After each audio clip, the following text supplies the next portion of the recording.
This is the 9th presentation in the series on vision. And we have 3 more after this, which make a total of 12. And these 12s always group themselves in terms of 3 squares, 3 groups of 4. So our method is one of establishing a motion, a momentum, and then giving it a complementation to some kind of position. So there is always an alternate mode in the presentations. The lectures always follow a kind of syncopation. There'll be a lecture which has a motion to it, then it'll be followed by a lecture that has some kind of a conclusion, anchoring it. So that these two are like a binary language. It's like the basic binary language that computers use. Either a gate is open or it's closed, and that's a bit. And so a bit, instead of being a point, is always a pair. And it's interesting to note, we have to unlock the door there. It's always interesting to note that the geometry of human language moves by pairs rather than by points. And that the pair is always some kind of motion and some kind of stability. So our whole process of educating ourselves moves by this paired quality of procedure. And it extends not just in the syncopation of the lectures, but it extends to the arrangement of the series of lectures into groups of 12. The first group of 12 presents a kind of a motion in a larger sense, and the next group of 12 presents a conclusion in that same larger sense. So the first half of the first year, the first 12 lectures were on nature, which we saw was a process. And they were followed by 12 lectures on ritual, which was a very stable, objective phase. Then the next series of 12 were 12 lectures on myth, which again was a process.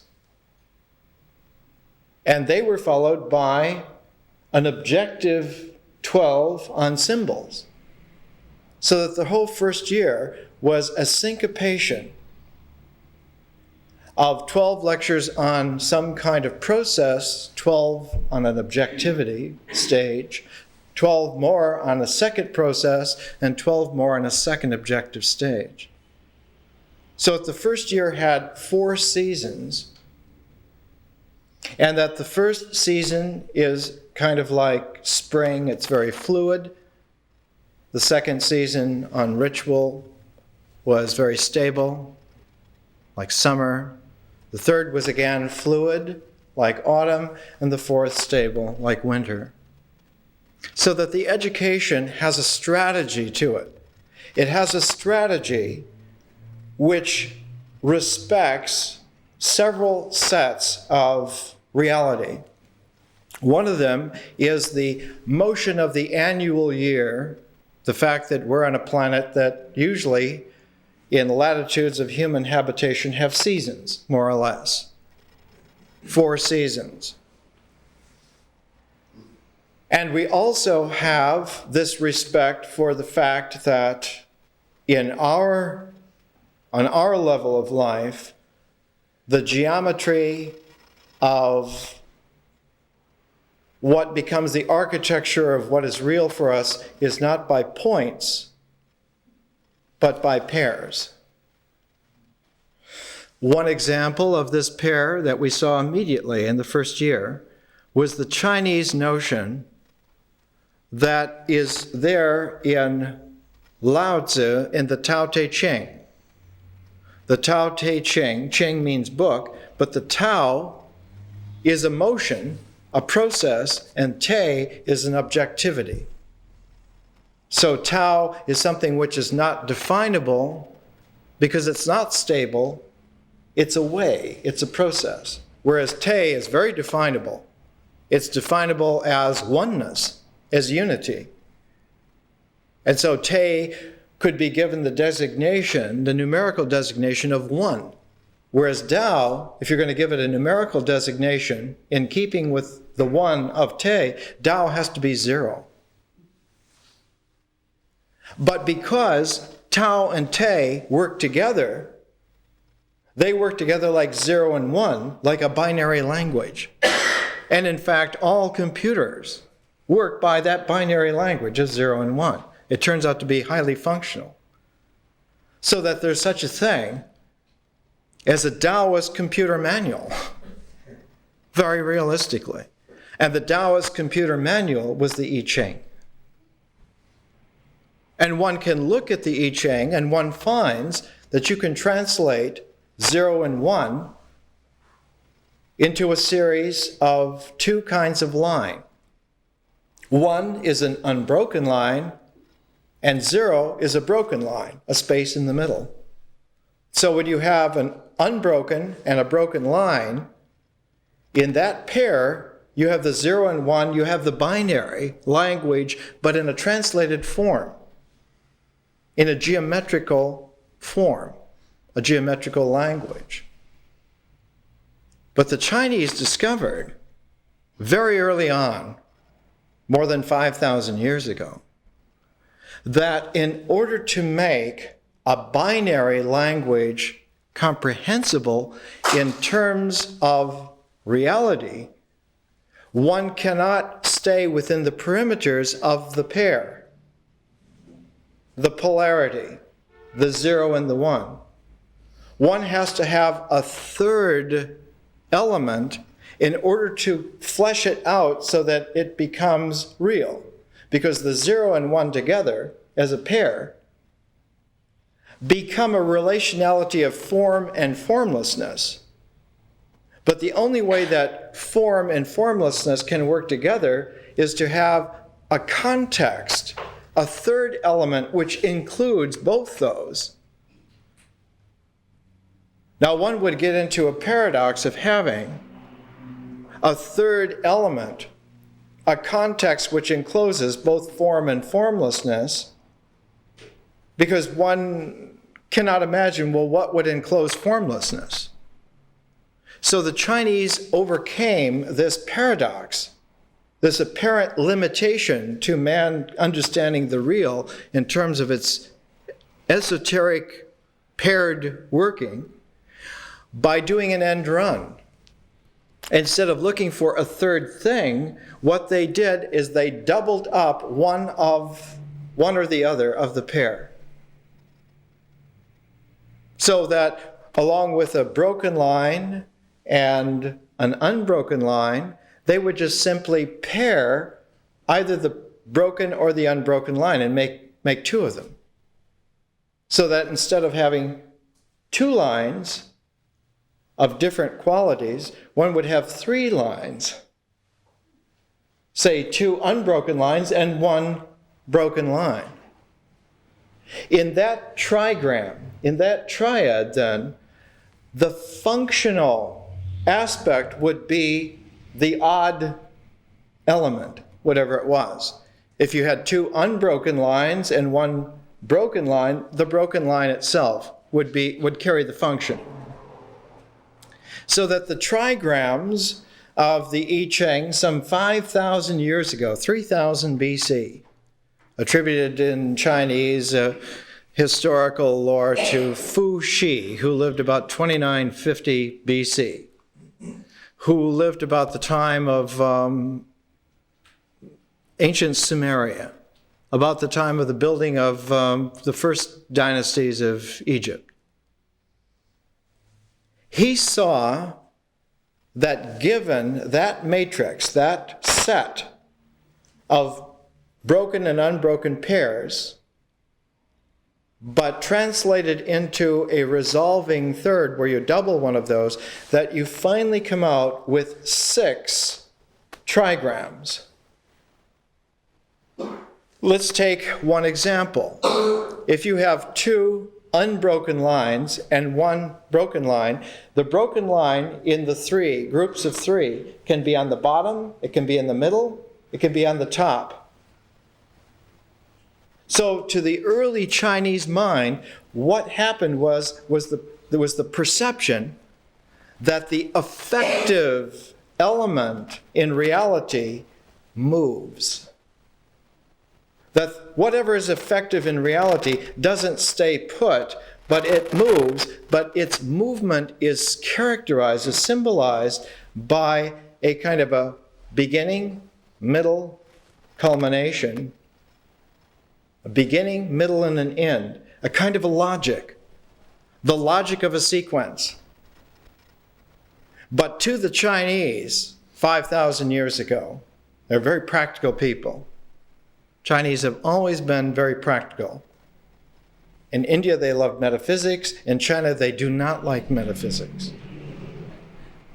The Indians like to look at the sky. The Chinese like to look at the clouds.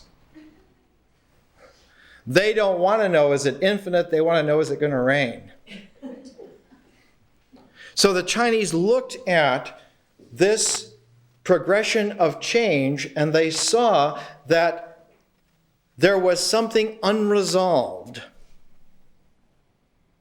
Because you had, in this case, the unbroken line at the bottom, the middle, and at the top, because you had 3 versions, 3 stages, that one could then abstract those 3 lines and make a 4th trigram at the top that was all unbroken lines, because that stood for a place in reality.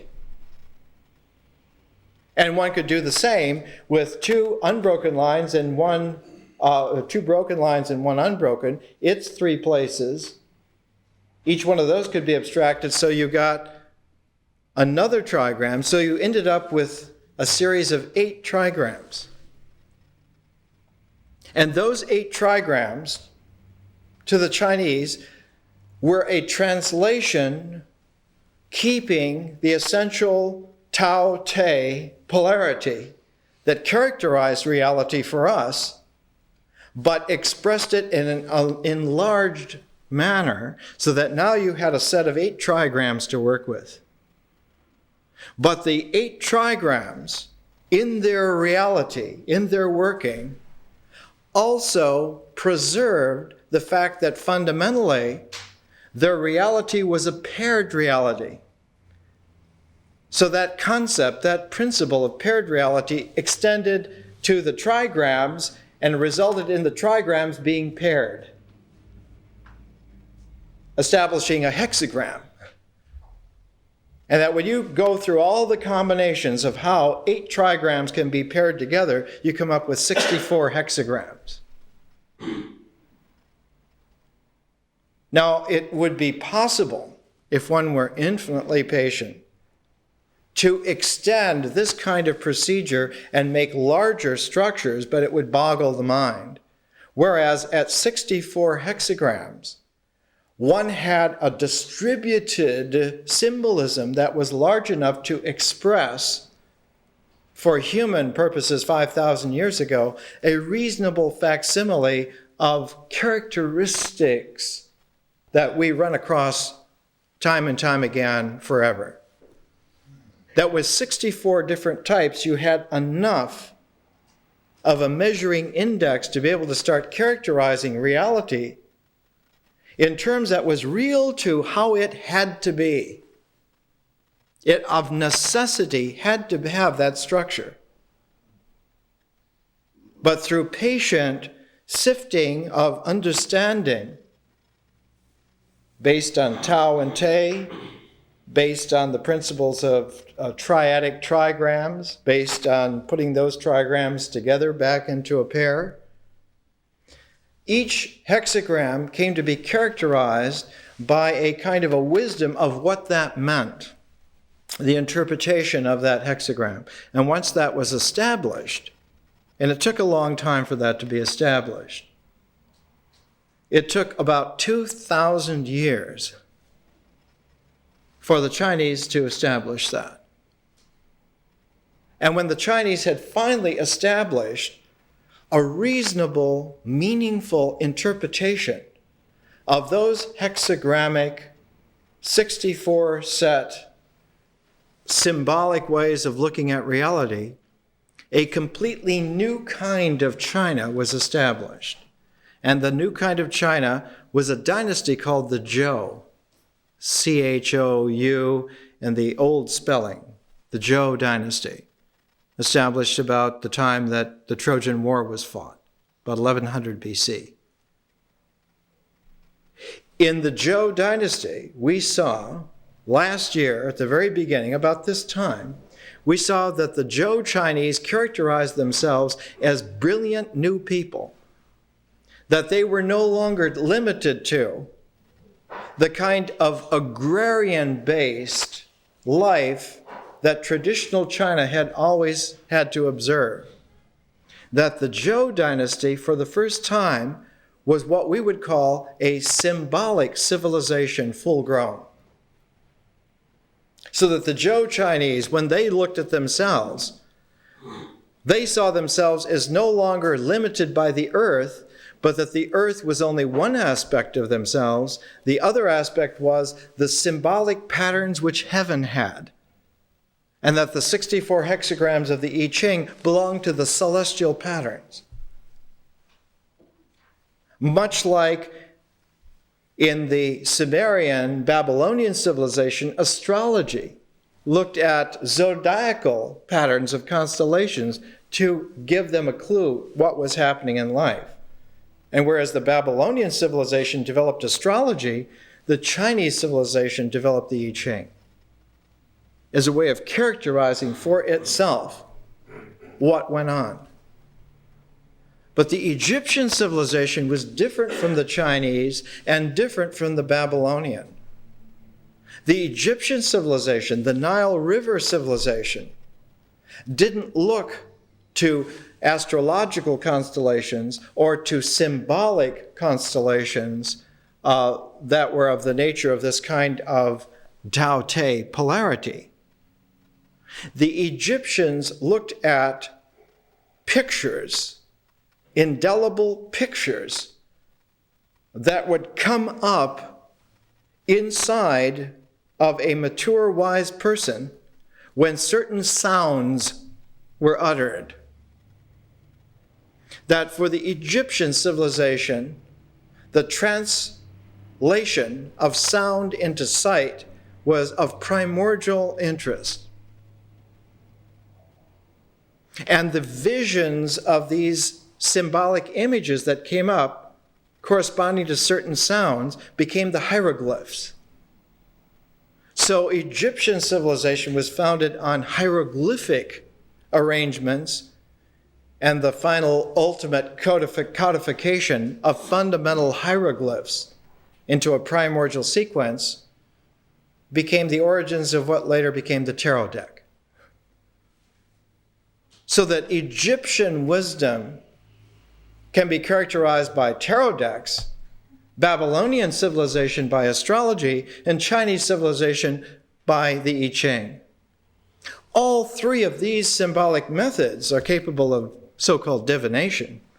But the divination is not just limited to finding out what's going to happen to you in the next little while, but a deep insight into the structure of the way in which reality must work, that it in fact does work, and gives you a chance, you as a mature human being, a chance to navigate through the real and choose your destinations.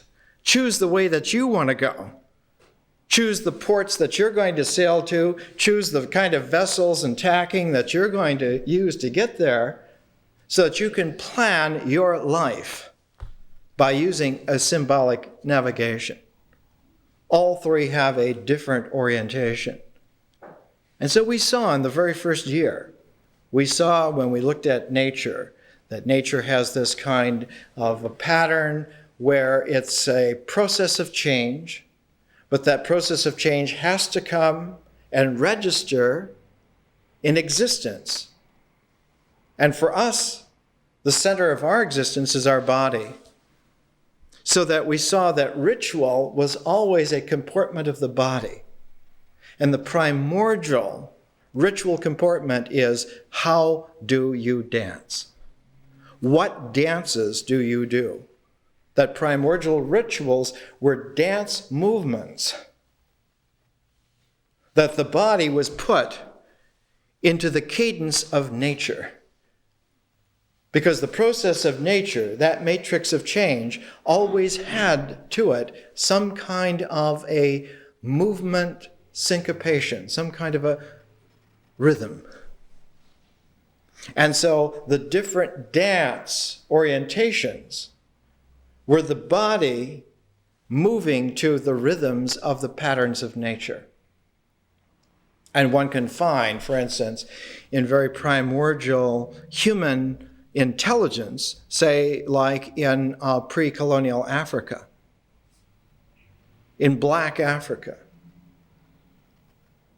the superb intelligence of mature African men and women was registered not in philosophies, but in the rhythmic complexities of dance movements.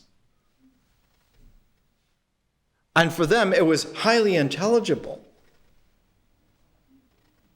And it wasn't just that there were a couple of dances, a couple of rhythms, but there were hundreds, if not thousands of them. And that the different tribes had their different selections. And the difference between tribes was that they danced differently. The Igbo danced differently from the Yoruba. And they, in turn, danced differently from the Maasai. For us, we saw that in the planetary heritage of intelligent men and women, that this registering of dance ritual occurred many tens of thousands of years ago. That already, long before there was any kind of a written record, or even cave paintings, the body had become highly intelligent to men and women, and how the body moved in its life rhythm was completely integrated to the way in which nature was real. The memory of that consonance is there at the deepest level of all human beings, regardless of race, regardless of background. That on some deep, primordial, bodily level is the intelligence of being a part of nature. So that at the very bedrock of any kind of a therapy, any kind of a therapia that really works, one finds the certainty of the body that one belongs in the nature that one finds oneself. There's no antagonism. There's no disparate. A French philosophical anthropologist, Lucien Lévy-Bruhl, used a phrase. My French is horrible. Participation mystique. The mystical participation in nature. And that when a man or a woman in their maturity participates in nature completely, nature absorbs us and includes us in her reality. That we no longer have one single problem. There is nothing that daunts us. There is no disparateness. All of it dissolves. Now, as nature dissolves us back into its mystical participation, It was found increasingly, tens of thousands of years ago, that there was another process that was parallel to nature that also dissolved us, but absorbed us in another direction. Instead of absorbing us back into nature, absorbed us into language. That language is a process like nature. It has a scintillating oceanic quality of never being at rest, but always in motion, always in change. Yet, like nature, obeys hidden structures of symbolic forms and relationalities that can be found, that can be determined, that can be teased out. But that no matter what that structure is, and there are many ways of understanding language, just like there are tarot cards, there's astrology, there's the I Ching. And there are many other ways. Divination by dance. Many other ways. Divination by birds. There are many other ways to look. Language also has many ways. Each language has its own way of absorbing. And that absorption into language is so real that the objective stage that comes out of language, which is the mind is an objective stage that precipitates out of language, just like the body is an objective stage that precipitates out of nature. That the body can be absorbed back into nature in a mystical participation and be a part of it, but the body can also be absorbed into language. It turns out that the mind can also be absorbed into language because it came out of it. But the mind cannot be absorbed into nature. There's a process gap, there's a threshold. The body is free to be absorbed into nature or language because it's contiguous to both. But the mind is only contiguous to language. It's not contiguous to nature. The body is in the way. So when the mind seeks to be a part of nature, the body gets in the way. And to the extent that the mind wants to force the issue, the mind says, I'm very powerful. I'm more powerful than the body. It has to discipline the body to be still and calm, or to be transparent in order to allow the mind to have the sense that it is absorbed into nature. Hence you have yogas. Hence you have contemplative stillness. So the mind seeks to put a stillness on the body so it will not be in the way of the mind coming back to nature. But it's always a secondary kind of a process. So the mind tends to be more comfortable by having a mystical participation with language rather than with nature. It tends to trust its sense of certainty and reality when the language is real to it. But in this process, we found something in ancient times, in our classical past, people called it magic. It was a magical event. We today, being psychologically a little more mature, we call it consciousness. Or in our education, we use a term that was developed about 600 years ago. We call it vision. And so our education now, at this stage, is about vision, because the mind can be absorbed into language, but it can also be absorbed into vision. Just like the body can be absorbed to the two processes on both sides of it, the mind can be absorbed to the processes on either side of it. And on one side is language, but on the farther side is a third process, vision, consciousness. The mind can be absorbed into consciousness, having mystical participation with that. And so we've come far enough in our education to see that there's not only one universal process or two, but that there are at least three. There's the ocean of nature, the ocean of language, and the ocean of consciousness. And that all three are processes. They're not in themselves objective. They're not at all static. But their process movement, their change, is ordered, or at least we can say can be ordered, by certain structures that are inherent to them. And that one of the inherent structures that carries all the way through is this pairedness. Lao Tzu in the Tao Te Ching says, we don't know how to talk about reality, but at the deepest level of what we can talk about, there's pairedness. That polarity or pairedness is at the fundamental bedrock of what we can understand.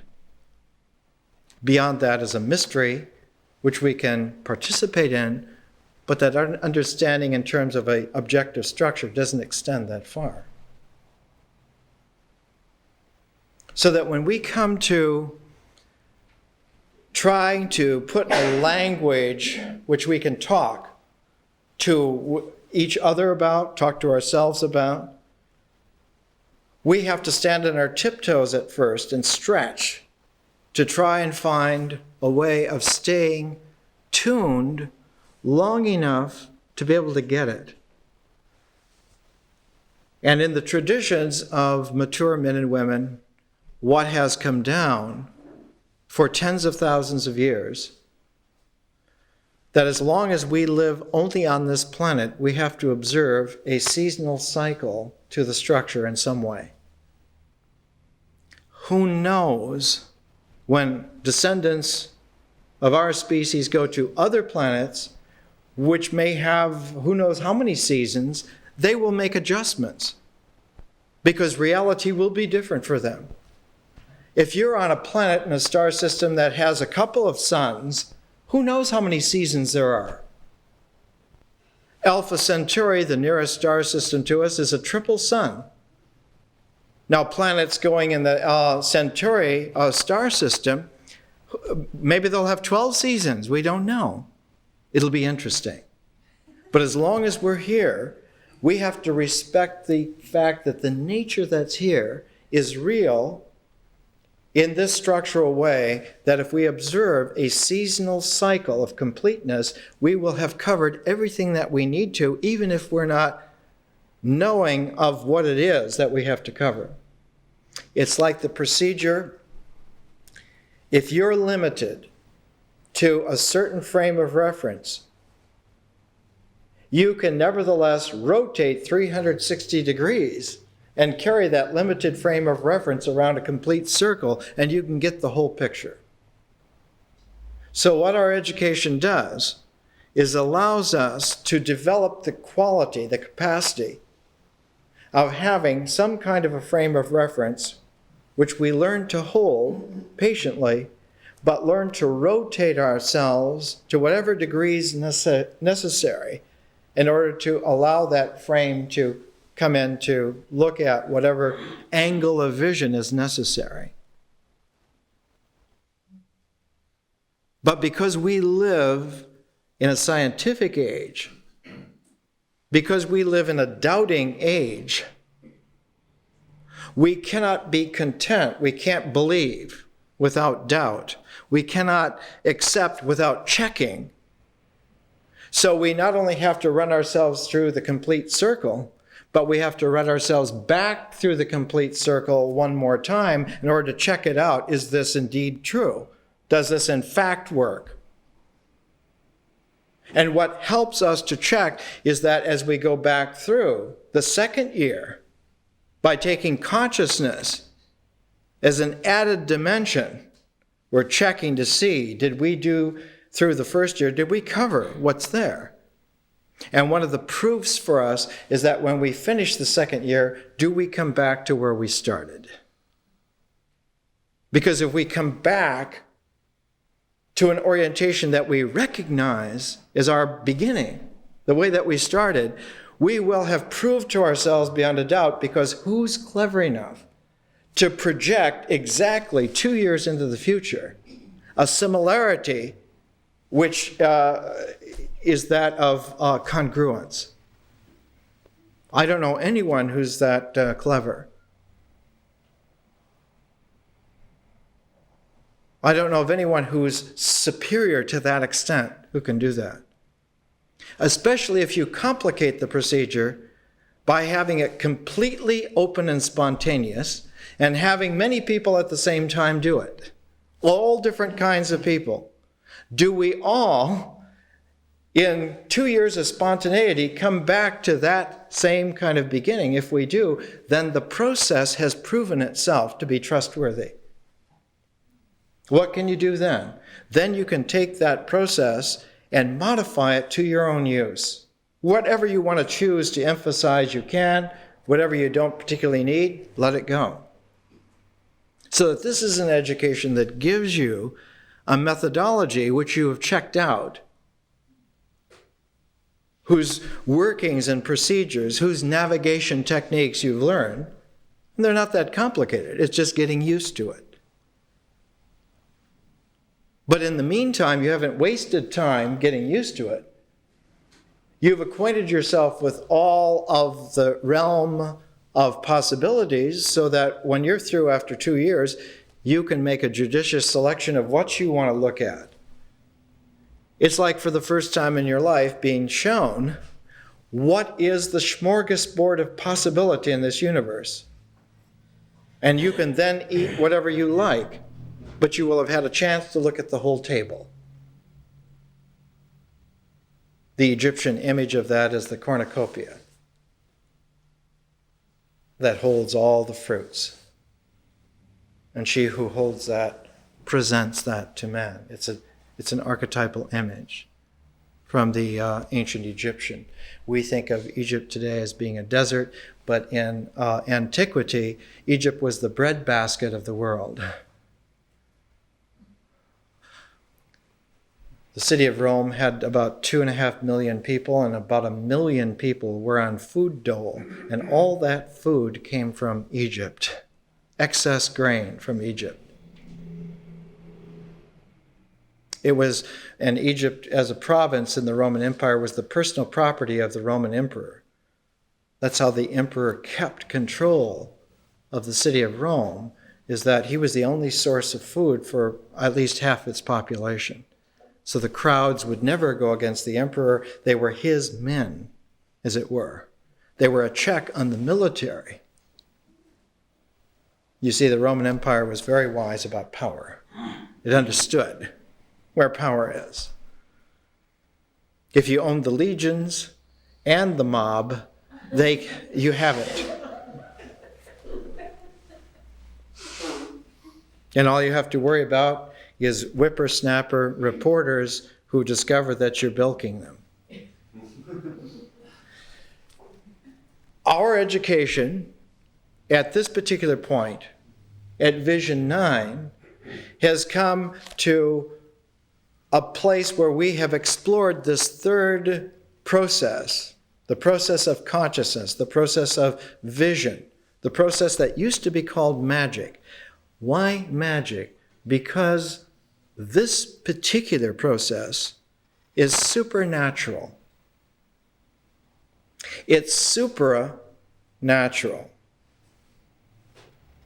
Why is it supernatural? Because there is a fundamental limitation of attention. Attention can only look at a frame of reference. Why can it only look at a frame of reference? Because the gestalts that have been used by our forebears on this planet forever have been in that form. They will not remain limited to that in the future. There are already a generation of people coming up who are not limited to frames of reference. There are young men and women today for whom the frame of reference is a dead letter. It's a dead issue. they're acclimating themselves to fields of energy instead of frames of reference. But the tradition that we still have to observe, because we're still being fed by it, we're still structured by it. Our psyche, our brain, is still structured by that kind of frame of reference. One way to remember it is that at the heyday of the British Empire, which was a very large version of the Roman Empire, they were always concerned with the big picture. The big picture is the largest frame of reference that you can have.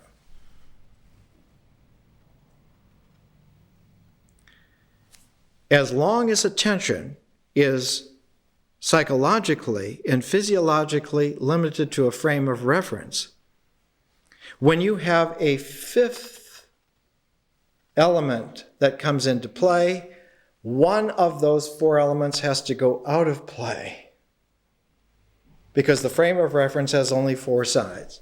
We call it here a square of attention. That's why the square is so primordial. You can say a circle of attention, a circle of learning, but that circularity goes back to the body. It goes back to the dance cycles of nature. Circles are dance circles, whereas squares are the mind's form. Circles are the body's form, squares are the mind's form. And by the time the mind comes into play, you have that square of attention of nature, ritual, myth, and symbol. But when vision comes into play, the first element in that square of attention goes out of play. And that first is nature. So that to the extent that vision comes into play, nature goes out of play. Not out of reality, it's still there. It's just that your attention focuses on vision, on magic, rather than on nature. And of course, the very first thing that becomes sensitive to the change is the body. Because the body has been ambidextrously safe since the development of coming objectively out of nature. Its primordial trust that it's safe is that it can get back to nature. And it's very happy when it can get both back to nature and back to language. It's protected on both sides. But as soon as vision, as soon as consciousness comes into play, the body is left with only one safety: language. But the body knows from like primordial times that that may not be enough. It may not be enough that you can tell yourself that you're okay, or that somebody that you think is an expert tells you that you're okay. It's not the same as nature showing you that you're okay. So to the extent that consciousness comes into play, consciousness has a precarious quality for us, which registers in the body. And the precariousness registers as anxiety, for good reason. Anxiety is not there because the body's stupid, it's there because the body is smart. And when the mind tries to tell the body, you're anxious because you're stupid, the body knows the mind lies and begins to sabotage the basis of the mind. What's the basis of the mind that they have in common? Language. So the body begins to engineer lies. And the mind cannot tell that it's being deceived by the body for a long time. Let's take a break. The mythical symbol of the rise of consciousness in Greek mythology is Prometheus.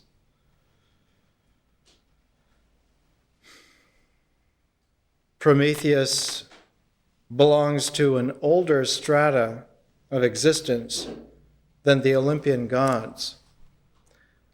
The all-powerful Olympian gods constellated around Zeus come later than Prometheus. Prometheus's mother is the earth. his father is the sky.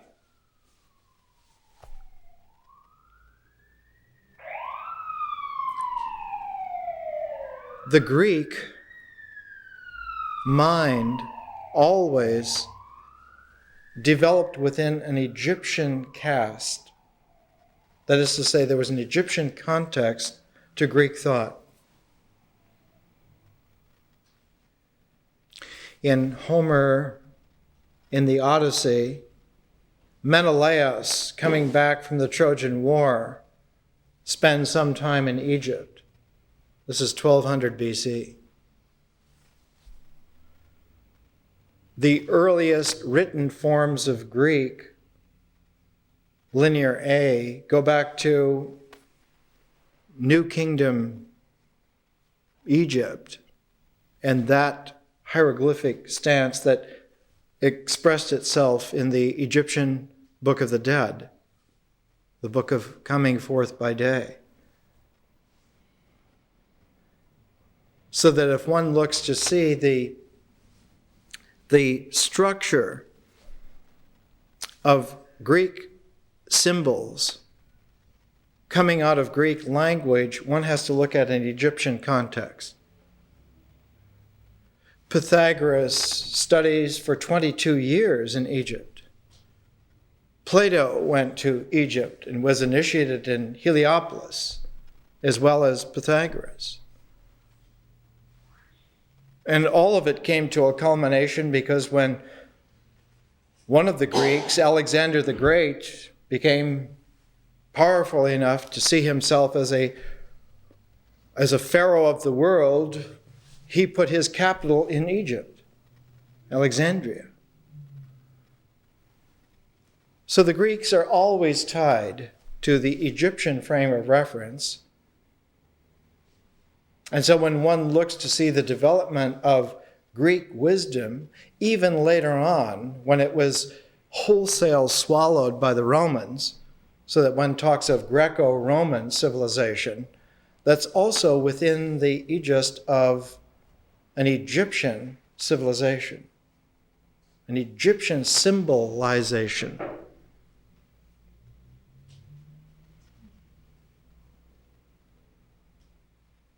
One of the difficulties with the Jews in history is that the Jews originally are not from Egypt at all, but they're from Samaria. They're from the Tigris-Euphrates River civilization. The Jews are emotionally at home in that kind of civilization. For them, the quality of divination that is appealing is like astrological. But their long experience with Egypt is one of conflict. So that the Jewish psyche has a Persian mother who's very loving, who's maybe too loving, who smothers you with kindness, and an Egyptian father who is tyrannical. You have to fight against.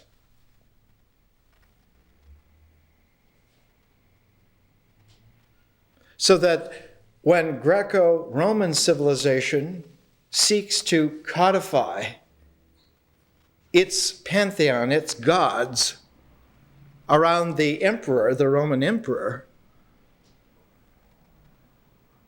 the one thing in the Roman Empire that doesn't fit quite is the Jews.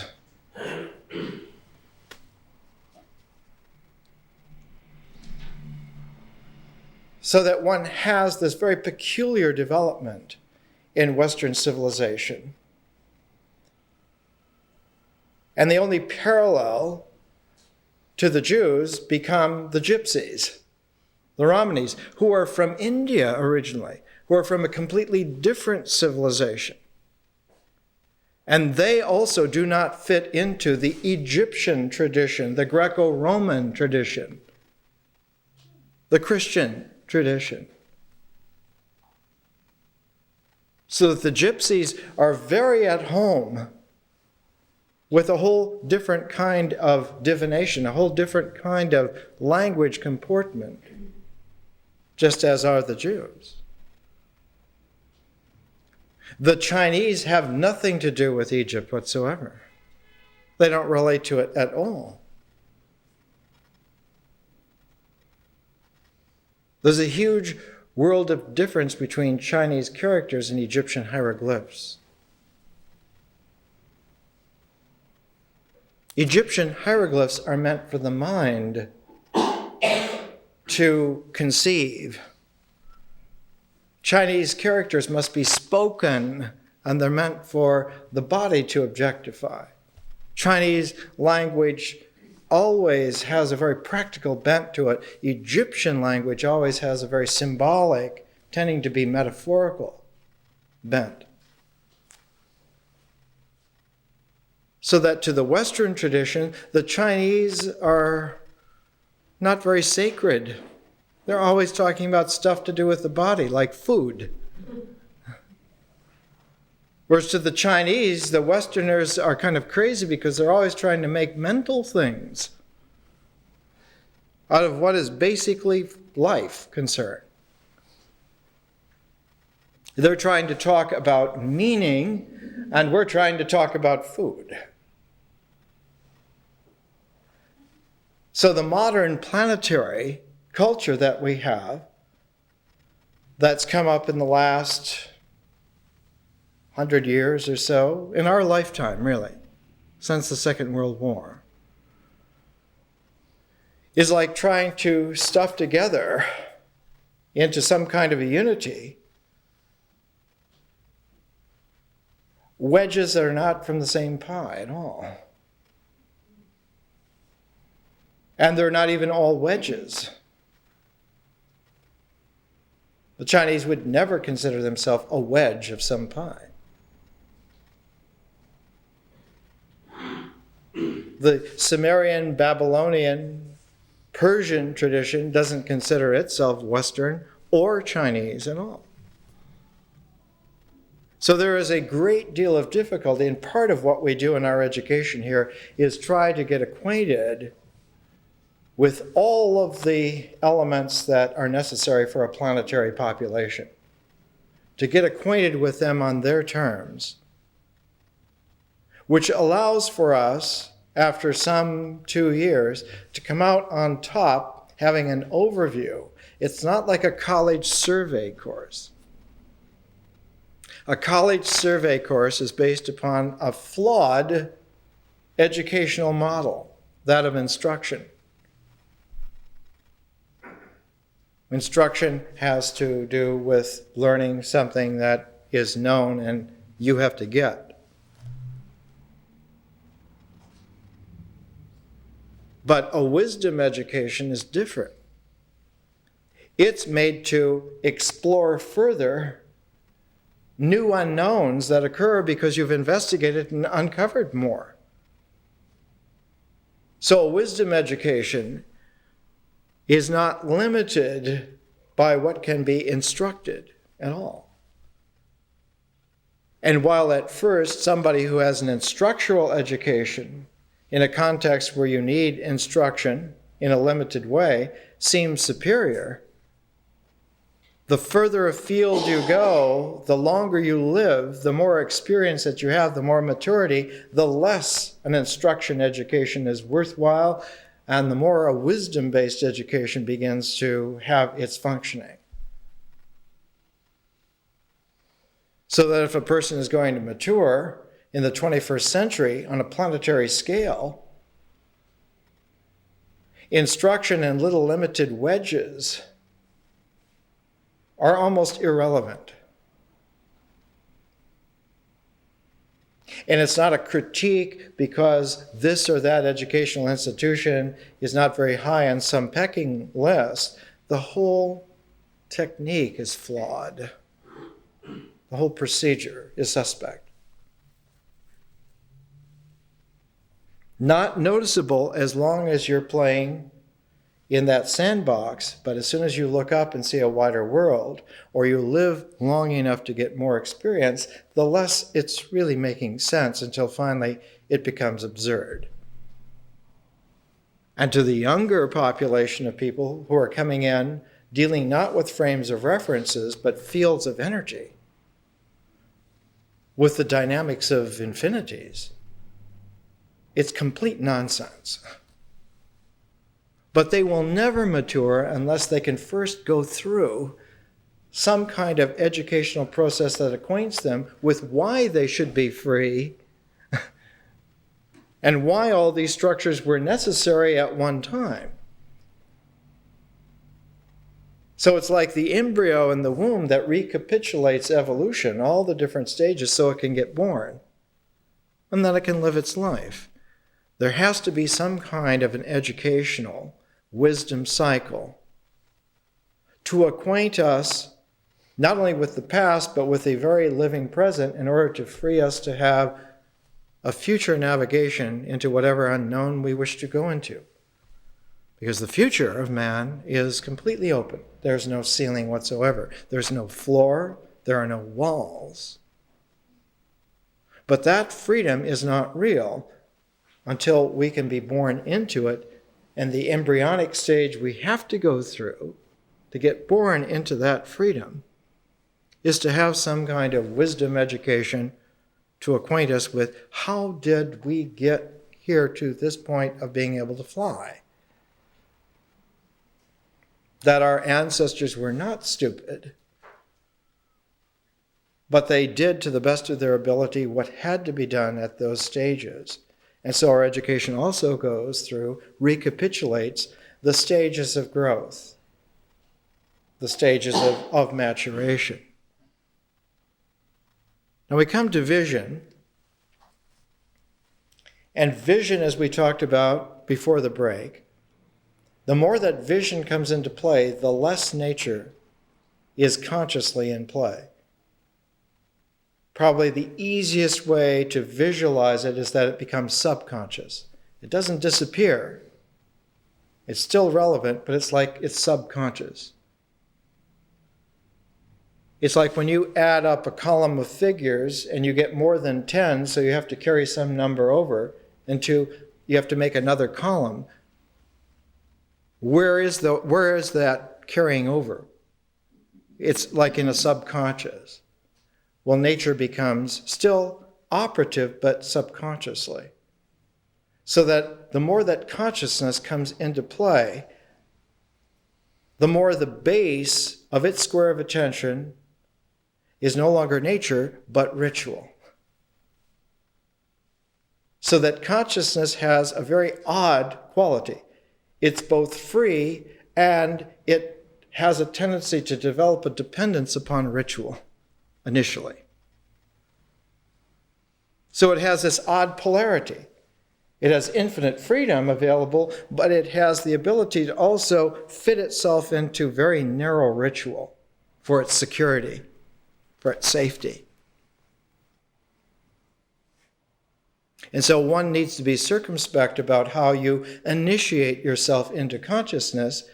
You don't want to use a set of rituals that's going to jail you. You'd like it to be some kind of a condo that you can go in and out, but that you don't have to be jailed in. And so this is a very great problem. But it becomes exacerbated because the more that consciousness matures, because it's a process, there's an objective form that begins to precipitate out of that process. Just like the body objectively came out of the process of nature, and just like the mind objectively came out of the process of language, an objective form comes out of the process of consciousness. And that objective form is the person. And so our personality, the form of our personality, becomes objective. It has a reality, an objective reality. just as real as the body, just as real as the mind. Person actually exists, but exists not on the level of the body, not on the level of the mind, but on the level of a conscious form. And what is so difficult is that the process of consciousness, the process of vision, is not an integral process. It's a differential process. So that the person is a differential form rather than an integral form. And it forms a very tough paradox if you don't have an education which helps usher you into this complementarity. If you're trying to integrate your personality, you're going to make a partial ego every single time. There's no way not to do that. And by mistaking the ego for yourself, by positing for yourself some kind of integral identity that's supposed to be you, you jail yourself in a ritual comportment which sustains that identity. And it's called ideological addiction. And you do anything to maintain it because it's the only security that you can count on. You will not only kill your neighbors to protect that, but you will kill your children and yourself. There are many people who choose suicide rather than transformation. It is an exasperating dilemma because it is so extraneous. It is not necessary. It's not necessary to kill yourself. It's not necessary to kill your children, and it's not necessary to even kill your neighbors, horrible as they may be.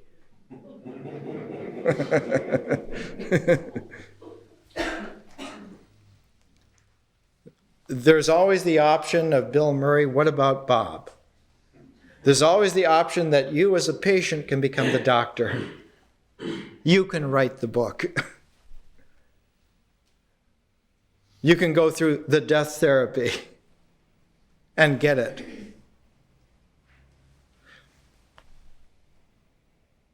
In a traditional wisdom education, there's a double sequence that's necessary for consciousness to remember, and this is why memory is so important.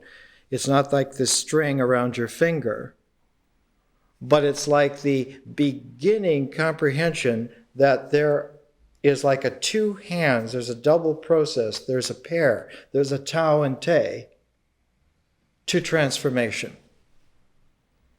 And that consciousness occurs because it's happening, because it is a dimension, you are experiencing consciousness, it means that this transformation, this pair, this tau te, are already working.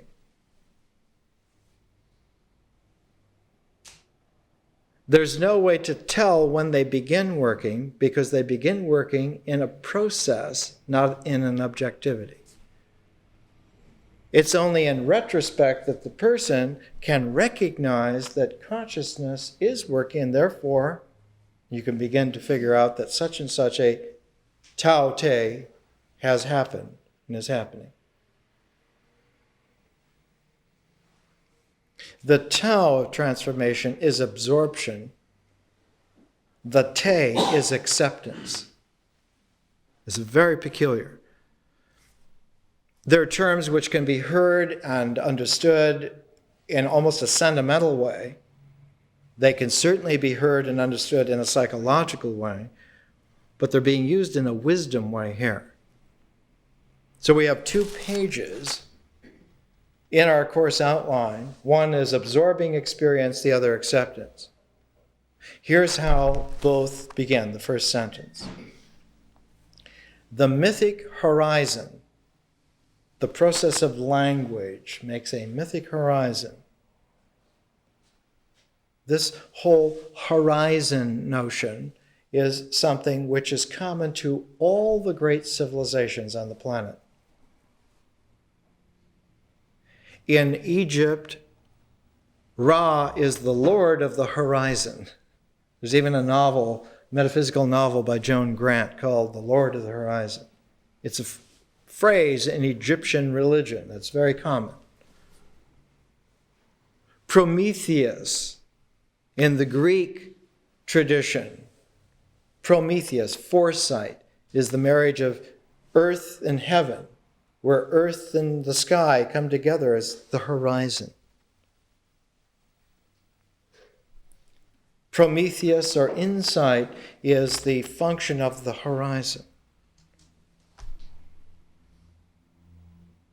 In astrology, the constellations have degrees vis-a-vis the horizon. And their meaning changes on where they are in their ascendants and what zodiacal constellations are there vis-a-vis the horizon. In China, there always was the understanding that Tao and Te and their interface in a horizon, which is the fertile field for life. So that the circulation of qi is on the horizon, which occurs in one's body, but also extends to one's mind, and also extends to one's person, and transcendental Chinese thought. And because it has this three-part quality of extension, in Chinese esoteric thought, there's such a thing as the three ones. The oneness of the body, the oneness of the mind, the oneness of the person. And there's a whole Taoist meditation technique for this. In English translation, the title of the meditation is called The Holding of Three Ones. And there's a translation of it. I saw 2 used copies in English translation in the Bodhi Tree used bookstore just a few minutes ago. So that horizon, the mythic horizon, it's the horizon of language which meets the objectivity of the mind. It's the horizon of the process of nature meeting the objectivity of the body. It's the objectivity of the person meeting the process of consciousness. All 3 of those horizons can be brought into an all-encompassing, the 3 as one. So that there's such a thing as a universal horizon, where the body, mind, and person, all 3 are together, not mulched together like a hard-packed snowball, but brought together like a choreographed dance. And so the body, mind, and person, when they're together in that way, when the 3 of them are together in that way, they discover that the relationality between them is such that each of them is an angle of vision. Each of them is a corner of an even larger frame of reference that they hadn't even suspected existed. And since the body, the mind, and the person are 3 corners of a universal frame of reference, they quickly discover in their unified relationality that there must be a 4th corner.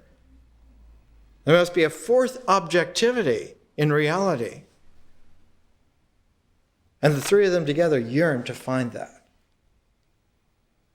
And they find that what the 4th objectivity is the cosmos itself, is objectively real, quite real. That nature is a process of change and not objective at all, but the cosmos is objective, just like the body, existence, just like the mind, symbols, just like the art of the person. The cosmos is objective. And so the person as a differential form is not interested in further integration, it's interested in further differentiation, because the only way to find the cosmos is to differentiate even more, because the cosmos is the ultimate differentiation. It's not limited to a planet. It's not limited to a star system, or even to a group of stars that form a cluster, or even to some galactic structure that in its great swirl has hundreds of billions of star systems. There are billions of galaxies. There are clusters of galaxies, and those clusters arrange themselves in great structures that form almost like walls of a sponge that have great spaces, 400 million light years across, where there are no galaxies, there are no star systems, there are no planets. But those bubbles, those huge bubbles in the cosmos, are a part of some kind of larger sponge structure of which there's no end. But nevertheless, it's objectively real. And that just as our body once was safe and secure in its participation with nature as a process, our person in its turn finds great satisfaction and security, great stability in becoming a differential prism related to the cosmos. And the fact of infinite objectivity of the cosmos is an assurance of eternal life, which one could never have going back to nature. Because nature does not guarantee eternity at all. It guarantees change. It guarantees that everything is going to change. And so the primordial comfort of our species was in something which mysteriously is like an indefinite change, and yet one begins to intuit that change, that ocean of change, nature, has followed the cosmos. And that some great, huge round, some great season of maturity beyond belief is there. That the ocean of nature follows in its syncopated turn the infinite objectivity of the cosmos. And so there's this realization that, again, one has joined a circle of primordiality, only this circle has become so enormous as to be liberating. It no longer has the little snags and hooks of limited dead-end processes, but has a grandness that dwarfs any consideration of limitation whatsoever.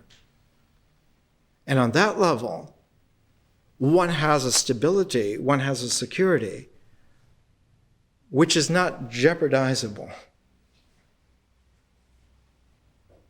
The limitations of a death, of a madness, of an ignorance, all are dwarfed by the promise of transformational possibility and relationality. On that scale, then, our species finds a fulfillment as a universal form. We don't have to cross our fingers and hope the angels are helping. We don't have to cross our eyes with awe that the aliens are not helping. Angels and demons, aliens and in-laws all become a part of an embossed embroidery on clothes that we can wear if we want to, and we don't have to wear if we don't want to. We can get dressed to go through those skits, or we can go nude into starlight unending. On that scale, we're spiritually free. And making that scale a part of an educational cycle that starts from the bedrock of nature and ritual and language and mind and consciousness and art and then the most difficult of all, because that fourth objectivity, the cosmos, has to come out of a process. And that fourth process is the most difficult process of all. That in between the person and the cosmos is an ocean of process known as history. And that history is so complex and paradoxical because it's not integral at all. History is a differential process. It's a differential process like consciousness, only raised to an nth degree.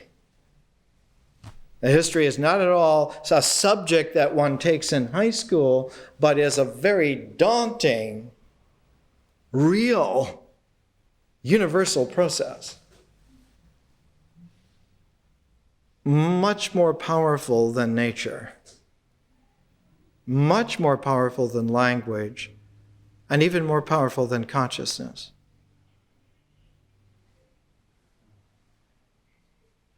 But that the person having mastered consciousness is able to navigate history, and that can be taught. And one of the reasons that history has daunted us so much is that there hasn't been a comprehensive education for enough people to navigate, to get anywhere. And so the reports are, don't go out on that ocean because our capacities are flat and you're going to fall off the edge. Our reply is the same reply that Columbus gave, translated into modern Hollywoodese: bullshit. We're not going to fall off the flat edge because our personalities are somehow limited and we're going to fall into historical nightmares. It not only doesn't happen, but we don't have to torture ourselves or others with the fears that might happen.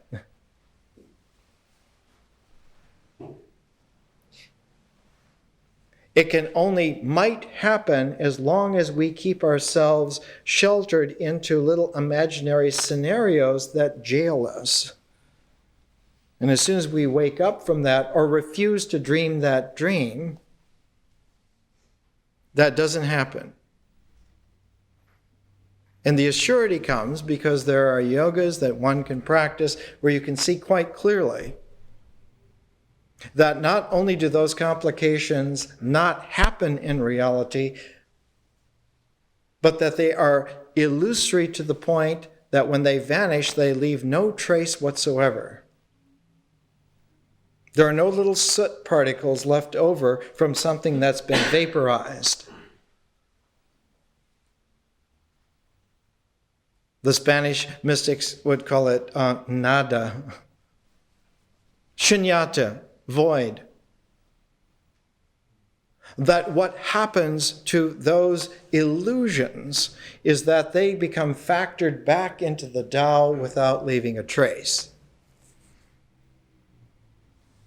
And that they are factorable back into zero indicates quite conclusively that they were generated out of an imbalance of the zero in the first place. And armed with that kind of facility, it doesn't take a human being very long to get themselves comfortable with freedom. But in order to work that scale of realization in, it takes a double annual cycle, minimally. Now, somebody 1,000 years from now will come along and make it so you can have a weekend pill. If you go to Esalen Institute, it costs you $795 for a weekend. Well, this here weekend costs you $25. You use the Saturday lecture as the fulcrum of the presentation, but you use the Friday night preceding to prepare yourself to be able to be there on Saturday. And then you let the rest of the Saturday have it set in, and then you take a tape of it and play it on Sunday. And you've got your $800 Esalen weekend for $25. I mean, even just spending only 1/40th already shows sign of intelligence. You can go a long way with that kind of confidence. You can also afford it. But that procedure, if you follow that kind of an orientation, the Saturdays begin to line up not just as a series of points, but as a horizon of focuses that fan out completely in many dimensions. And that kind of an alignment is the kind of an alignment that old megalithic human beings used to have when they would put stones into alignments along energy lines on the land. That those energy lines are like magnetic lines that occur in the shape of physical reality, and that every landscape has to have those kinds of magnetic structures because magnetism is a universal phenomenon, and that it complementarily dovetails into electricity. So much so it's called electromagnetism. But that its inside-out complement is magnetoelectric energy, which if you scientifically calibrate is about 10 billion times the level. So a personal, differential, spiritual form that's on the magnetoelectric energy level is objective in an energy level about 10 billion times what electromagnetic material is. Such a being can pass through the electromagnetic material world as if it were nothing, as if it were phantasmal. There's so much space in between the parts of an atom that one could drive whole civilizations through and never even touch or scrape the sides of a single atom. So the possibilities of Libertad, freedom, are wide open. There are no limitations whatsoever. But to de-school oneself from the illusions of limitation takes a little while. You have to take a little while to lose the taste for heavily salted food or heavily sugared food. But as you do so, and it doesn't seem like much is happening while you do so, after a couple of months you go back and you try salted butter and you say, when are they ruining the butter? And you go back into a conditioned, pre-shaped, egotistical scenario of existence and you say, I don't want to, what's the sense of this? I don't have to play this. And it's like some teacher said, when you leave that town, shake the dust off your foot. Leave it for them and go. This kind of an education is a wisdom cycle, simply brought up to third millennium speed. Now, this being the 9th lecture, it's the first of the last 4. The 12 lectures of vision, the first 4 lectures are a square, the second 4 lectures are a square, and the third 4 lectures are a square. But in order to do the yin-yang, in order to do the tao-te, in order to do the plus-minus, in order to do the electromagnetic paired duet, we use books because books are the way in which these minds have formed for a couple thousand years. And the civilization, the accoutrements, the cultures, the language, the brains that we have to work with, were all shaped by books, world-round, every civilization. But instead of using books as books, we use pairs of books together. And when we pair books together, we start to use the tao-te that underlies books and that applies everywhere that we want to work and navigates for us wherever we want to be, even those oceans of nature, of language, of consciousness, and of history. And so by using this technique, by pairing books, we use a pair of books to style each square. Each 4 lectures has a geometricity from the operation of a pair of books. And what is the pair of books for this third square in vision? Shakespeare's The Tempest and Shelley's Prometheus Unbound. Both of them work together very well as a pair, even though there's a couple of hundred years in between Shakespeare and Shelley. Shakespeare is the culmination of the Renaissance, and Shelley is like one of the harbingers of the Age of Revolution. Shelley writes his Prometheus Unbound, 1819, 1820, at a time when this revolutionary fervor that had thought that it was going to culminate itself in an American Revolution or in a French Revolution or in many other kinds of revolutions, suddenly disclosed that those were only preambles to some even larger revolution, the revolution of science and technology. That by 1819, 1820, that was only beginning. And the so-called Industrial Revolution was just a preamble to something that's just now beginning to unfold, that the Industrial Revolution is nothing compared to the Technological Revolution. And that's nothing compared to the revolution of the mind that's just beginning now, 1997. There are people now starting to look at the computer revolution as if it's like a little page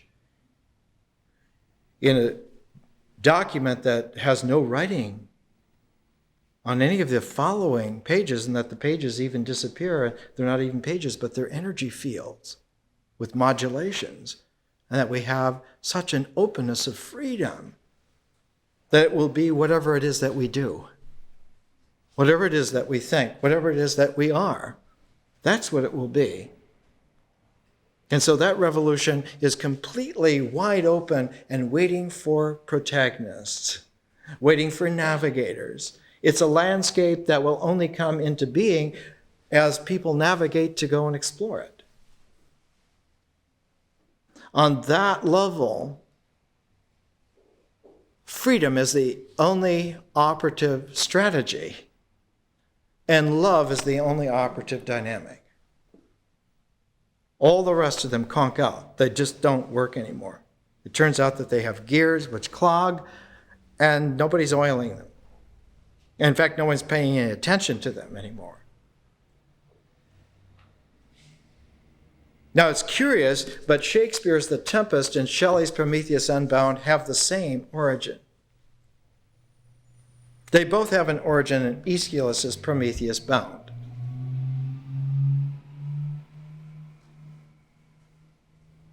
It's peculiar. It's almost esoteric.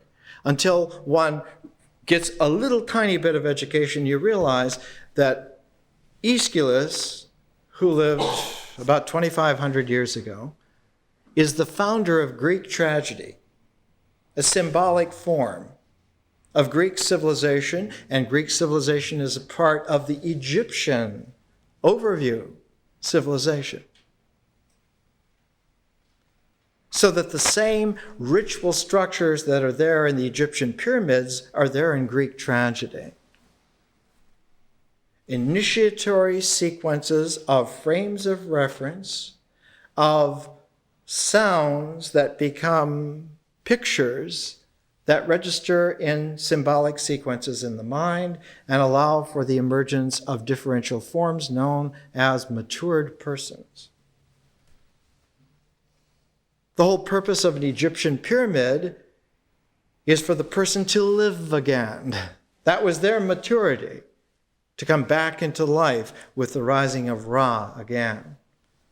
And Greek tragedy was a form of rebirth also, but a rebirth not from the physical death, but something which the Greeks of classical time feared more than death, and that was madness. They were addicted to the stability of sanity, of reason, of rationality, and they feared madness more than death. And Greek tragedies were a therapeutic form to take you through a bout of madness, of tragedy, of realizing that it was beyond hope, that you're completely crushed, and then bring you back again. They were not plays that you wanted to go to. They were religious rituals you must go to. Every homeowner, every property owner in classical Athens was required not only to go to the Greek tragedies when they were put on in religious festivals, but you had to pay for that. And there were special urban proctors that had ropes that they held in long lines, and they combed the streets of Athens and ushered everyone into the theater of Dionysius, lodged there against the Acropolis, so you had to attend and pay for your seat and go through this. And that the Greek tragedies were not presented one at a time, they were presented in trilogies. And that due to the exigencies of Roman Empire, suspicion that somebody's going to find out that they're very limited because they didn't understand Greek tragedy at all as a religious form, they conveniently lost the other two plays that go with Aeschylus's Prometheus Bound. There were two plays that followed it. Shelley wrote Prometheus Unbound, which was the third play. But it's Shakespeare's Tempest that is the second play that everyone has forgotten about, except people that still remember what they were in the good old days. And so the trilogy is Prometheus Bound by Aeschylus, Shakespeare's The Tempest, and Shelley's Prometheus Unbound. Reinstates the tragic trilogy again. Well, we had to wait almost to the 21st century to put it back into order. It took 2,500 years. Aeschylus had produced his trilogy on Prometheus Bound in 465 BC, 40 years before Plato was born. So there have been men and women who've been very wise for a long time. And we have had a crippled heritage for most of that time. It's time to reclaim our own birthright and get our tools back so that we can work and get out of jail and go find those temples of freedom that we want to find and are simply going to find them. Carl Jung had a beautiful phrase written over the lintel of his door: called or not called, God will be there. More next week.